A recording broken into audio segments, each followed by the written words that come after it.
Are you, like me, new to the Thor universe? Can you enjoy Thor Love and Thunder if you've never seen the other Thor movies? Short answer, yes, if you're easily entertained.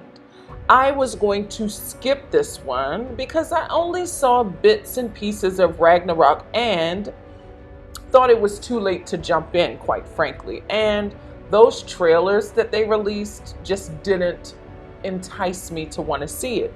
But I caved and went to the matinee. Now, I wasn't disappointed. It didn't necessarily entice me to want to see the other Thor movies, though. I'm good with just continuing on from this one. Let me explain. Thor Love and Thunder is funny.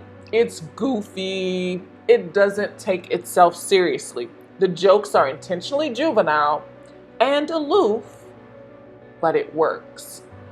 Chris Hemsworth is in on the screwball slapstick comedy, diminishing his beauty in exchange for laughs. The same with Russell Crowe's Zeus.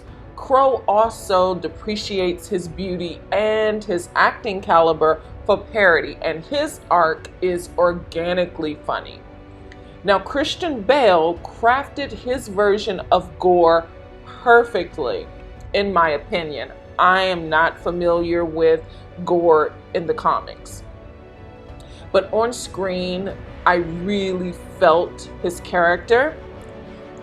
His storyline, though, is not unlike Scarlet Witch, but he doesn't dominate this film the way she dominated Multiverse of Madness. Natalie Portman's Jane Foster doesn't have magnetic chemistry with Thor. That's because this film puts all its capital in humor and sacrifices romance. Now, Tessa Thompson has a subdued but pivotal role as King of Valkyrie.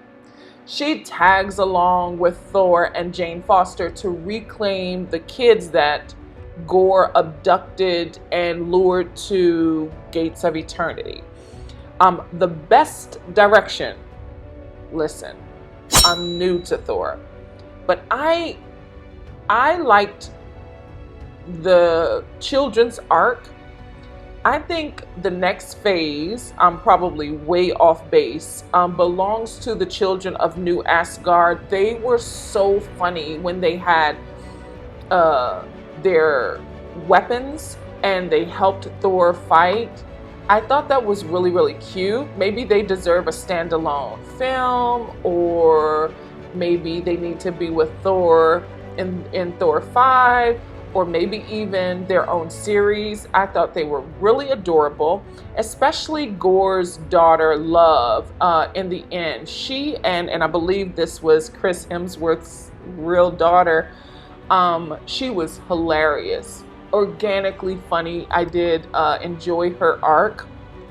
And Heimdall's son Axel, he was very, very funny. It would be great if they got their own standalone film. They had the best story arcs, and again, their jokes were naturally funny. I mean, Logan was great. Now, there are 2 post-credit scenes and a promise of Thor's return, so there will be a Thor 5. I guess we'll learn more at Comic-Con next week.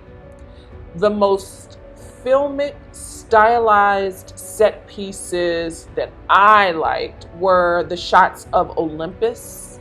Those scenes were of Zeus. Olympus, I think that was. That was beautifully shot. And the gothic black and white tones in Kronos, I think that's where it was.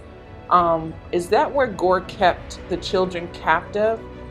Those shots were really beautiful, especially when the sparks of color bursts on the scene against that black and white backdrop. It was just really, really beautiful. Now, the soundtrack is nostalgic and stimulating with 90s metal Lots of Guns N' Roses. As you can imagine, the soundtrack is fire.